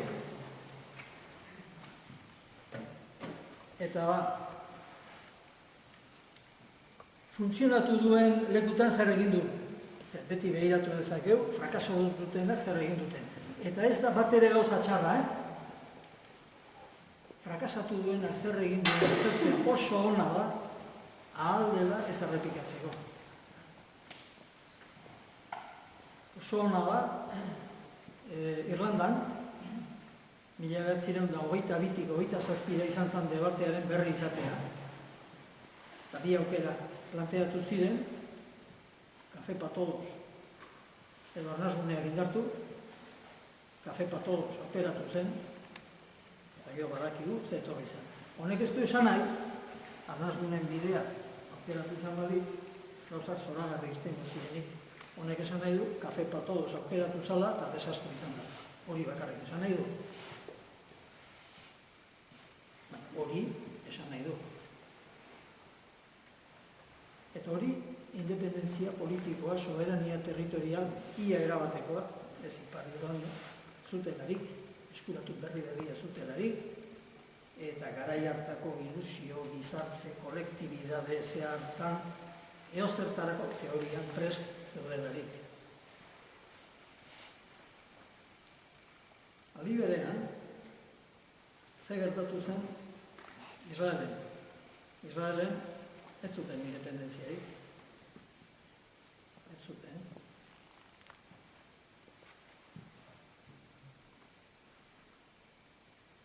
Eta hebraiera guk hemen euskara baino egoera okerragoan zuten, okerragoan. Han ja ez zitzaien Ainorgarik eta Igeldorik eta are gutxiago Zubietarik gelditzen. Bazian 2.000 urte galdu zituztela, ez hogei. Han aurre atea zuten, independentziarik gabe. Aztertu behar genuke, zer egin zuten haiek.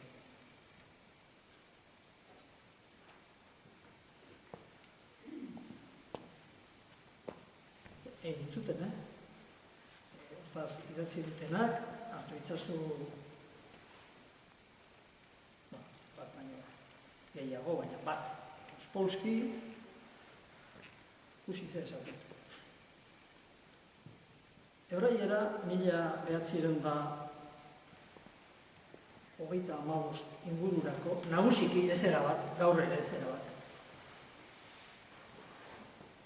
Oain pekatu mortaleko hitza esango dut, rebernakularizaturik zeukaten. ez da hitzik euskaraz esateko, eta beharko genuke urre bizia da.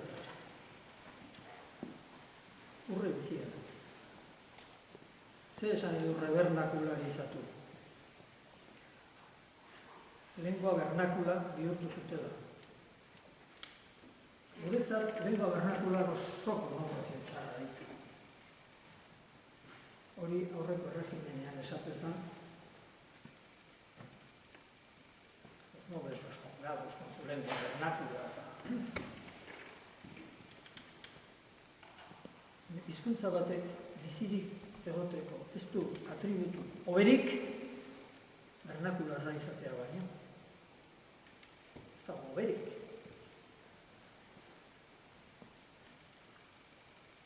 Eta euskara menderik mende bizirik egon izan baldin bada, euskaldunen etxeko eta familiako eta lagun arteko eta hurbileko eta auzoko hizkera arrunta eguneroko hori zalako izan da.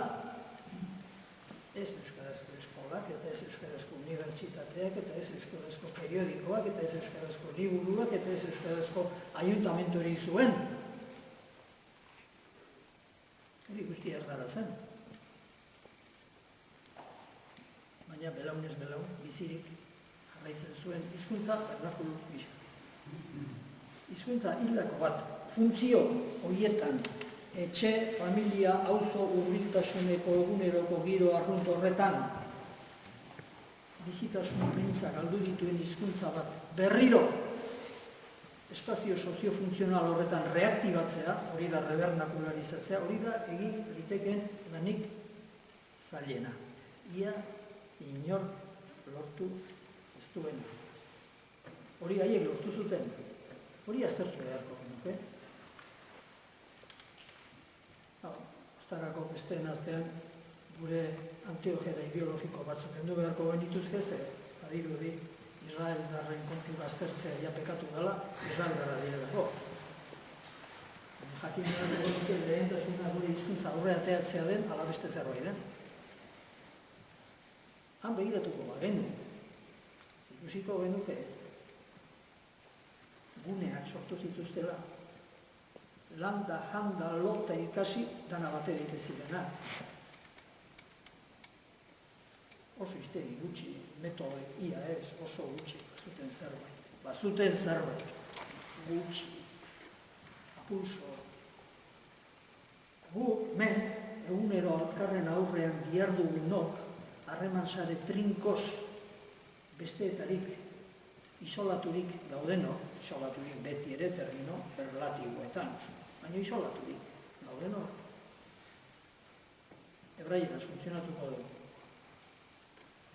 Norbaitek lehen esan duzu, hebraierak ustezuk esan duzu, eta hortan erazu izun zen baziro behinara kontra nola. Hebraiera makarronikoa. Hebrainola. Bai.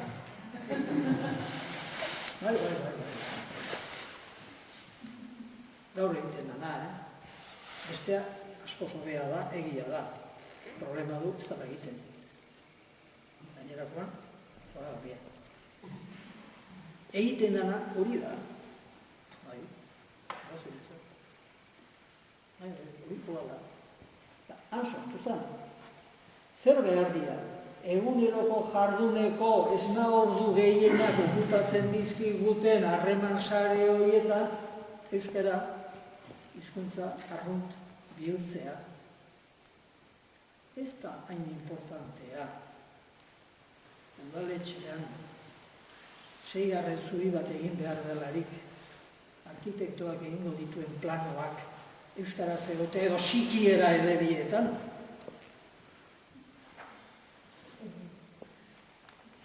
Zenbat ordu pasako ditugu Donostiako demagun 45.000 euskaldunok plano horiek aztertzen eguna joan begun etorri.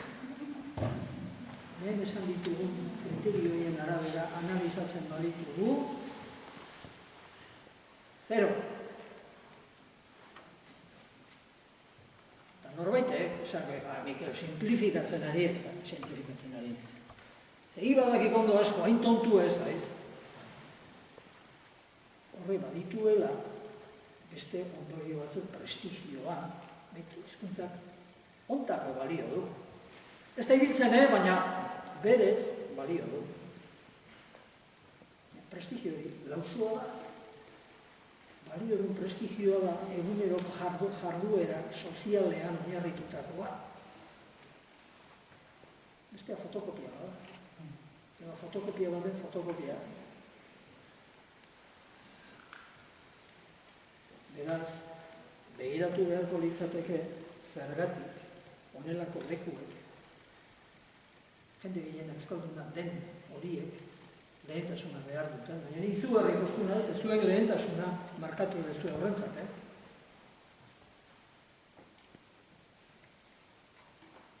Zer da, horiek euskaltzaleagoa direla? Behar bat bai, hori ere aztertu beharko genuke zergatik. Baina, importanteena ez da euskaltzaleagoa dela. Importanteena da, ze Jose Martin, atzore reala eharra intziuk esate dutela. Halako gauza importanteak esate dituzte.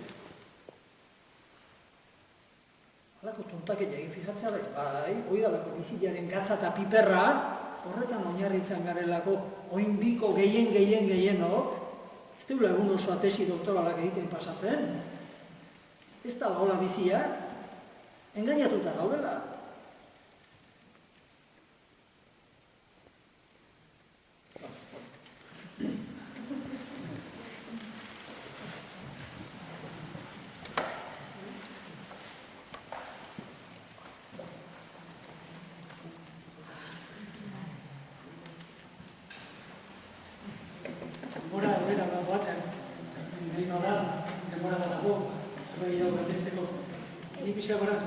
Gure burua ez dela jarduna dauetan gaurkoan pentzen, agian eta agian esan dut, genuela aztabaidarako aukera egitumak, gaur baliatu bera, izan duen aukera izan duen, horrengoetan, baina guk ere aztertu hartan hori nola egin, izan dut, saio guzek ez dutela formatu bera izango, eta bai behiratuko degula,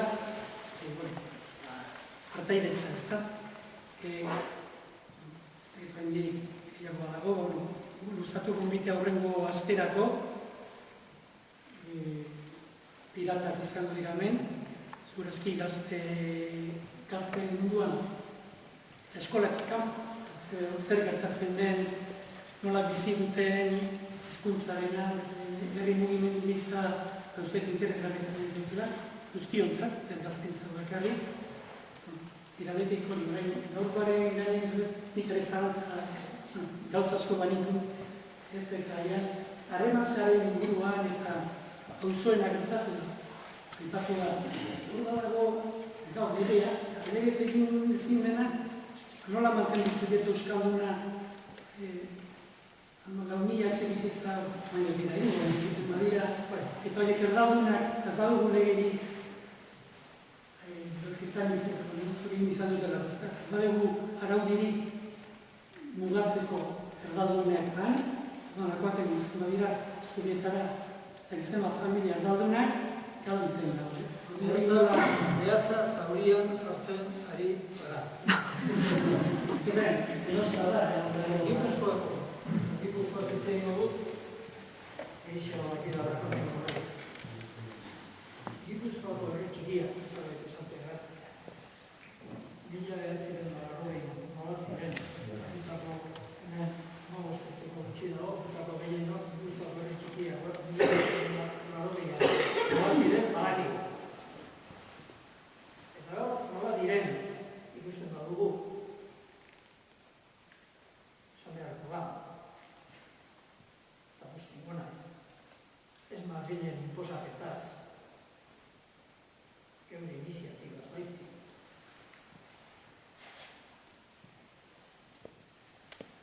Txalet eta residentzialetik bihurtu ditugu.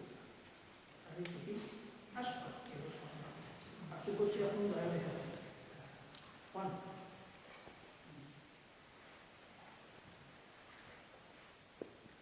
Eta hori ez da izan nire dakit gala, ez dakit nungo euskal etxai gaiztok enean gorza, geuk egin dugu aski gogotxo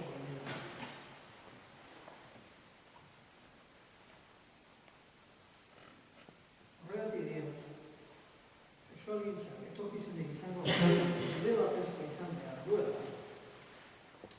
Teorian euskararekin zerikusirik ez duten beste faktore horiek jarri behar direla lehenengo planoan. Horren arabera jokatu behar dela. Jakin beharko da, nola bihurtu euskaldun gehiengoa era trinko eta oraindik erlatiboki konpartuak biziren ingurumenetan, batez ere euskaldunen erakardunen eta ez erdaldunen guelden. Kalterik handiena egin da. Geuk egin dut, eta nire dela, azken urte honetan arte, ez dut artikulu miserable bat idatzi inor, horretaz. Eta hori bai dala, zaldia. Hori bai dala, zaldia.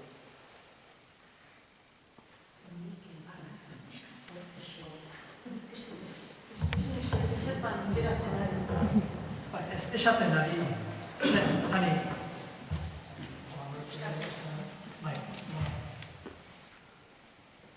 nola lortuko duzu euskaldunak trinko eta harremansale aktibo bizi gatzpiperdun horretan oraindik bizirik dauden horietan horiek gehiago ez estropeatzea, simplifikatzen, azatzen nahi naiz, baina horako zerbait izan, bai?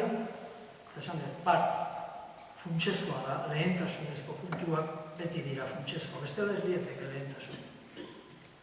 Funtsezkoa da, eta bi, autokritika bat egin beharko genuke, zer egin dugun galdetuz kolektiboki gizarte moduan, bat, eta bi, gai hauekin, hizkuntza soziologiaren gai hauekin kezkatuta daudenok ere autokritika egin beharko genuke, gai honi orrialde txistrin bat eskaini ez digulako.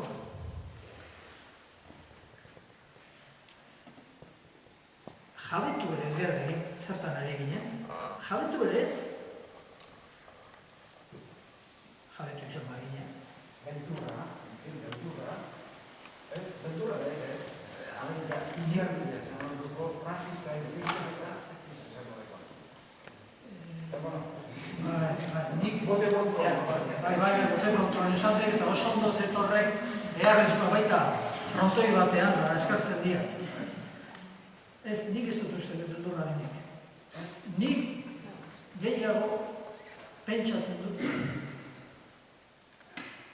Geu sortu genuela, eta nik gazte ginelarik, eta ez ik eta nik bakarren noski. Baina, entenditzen da, ez da? Gure gazte garaian generatu genuen euskalgintzaren paradigma horrek alde batera utzi zitula kontu, eta ni nerea zainez, nire pekatu ez. Etxea eta aitonamonak eta gurasuak eta basarrik eta fisika eta kimika jarri behar genituen euskaraz. Baiez, subjektu ala subjekto esan pasabehar genituen urteak. Baiez, ni naizela pekatari, naizela bestiak zigortzen ari. Geure paradigmen, batzuk paradigma zuzenen, eta bestetan paradigma okerren jopu gara. Eta kontu hauek, behar bada ikontura duten goen, eta beste erabatea bizi izan du. Baina nik uste dut oroar, ez dugula hau asumitzen jakin, hau berrinterpretatzen jakin, eta hizkuntzaren osasunerako ezinbestekoak diren oinarrizko zutabe horiei eusteko, arnasgune horiek duten ezinbesteko izaera estimatzen, balioztatzen eta goraipatzen eta behar da lekuan planteatzen jakin. Eta jakin ez dugulako, ez nik, eta nire dakidala inguruko gehienek ere, ez dugu orrialde sistrin bat hortaz idatzi. Hori, ez diot inor begiratuz eta aieruz eta okerka esaten, nigandik ezita. Generazio moduan. beti ere errazago da, generazio moduan esaten zela badirudi pekatua zatitua dagoela eta hiri tarta zati txikia bat tokatzen zaila da hortan. Baina, entenditzen da. Ez dugu hori baloratzen jakin, noiz ari gara konturatzen, beti bezala, galdu deunien, joan da nien. Hori berezkoa iruditzen zitzaigun, hori planteatu beharrik ere ba, ote zeon bat, baina joan nahi, bai? Nola berrira, zerbait esateagatik. Jarri belarria, Eliza Aurreko plazan, taberna inguruan, jarri. Geuko indegu hori, Gizarte moduan, generazio moduan, ez dugu planteatu honek, babes eta aparteko trataera behar zukeenik. Hori eta hortan arrazoi ematen dira. Planteamendu arreskutsu gara. Jakina, apartheid hori entzuna dugu, ez da? Ego Afrikan, suena mal. Bale, eta apartheid behar aldeu, ez. Nahi aldeu, ez. Bestela galdetu, bertakoei, aber nahi duten. Ez dute nahi, Ez dute nahi, behar ere ez. Baina bilatu beharko dugu formula bat,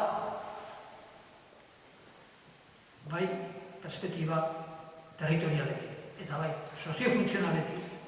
Euskarak bere esparru batzuk blindatzeko ahalmena eta aitortutako garantia duena.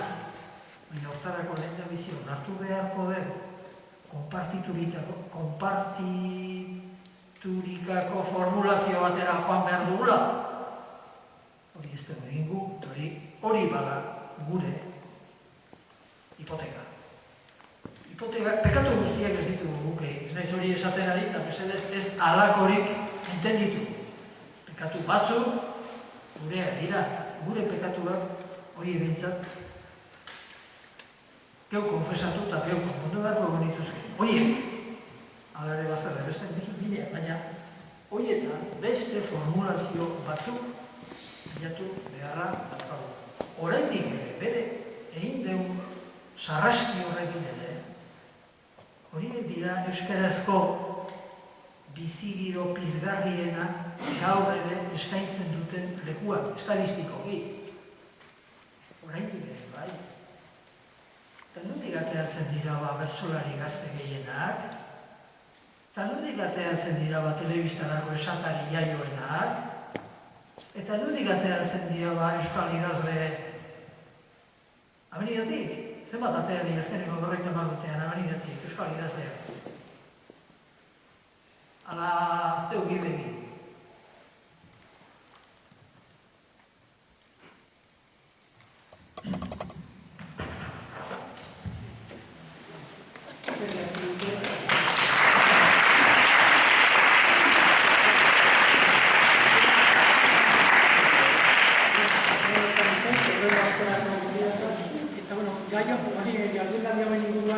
Blog bat jarriko dugu, elbidearen ez dakiten bagera.net sartuz gero, han egongo da lotura, jarrina berri izateko eta horre jarraipena egiteko. Baita zuen iritziak edo eman alizateko. Eskerrik asko.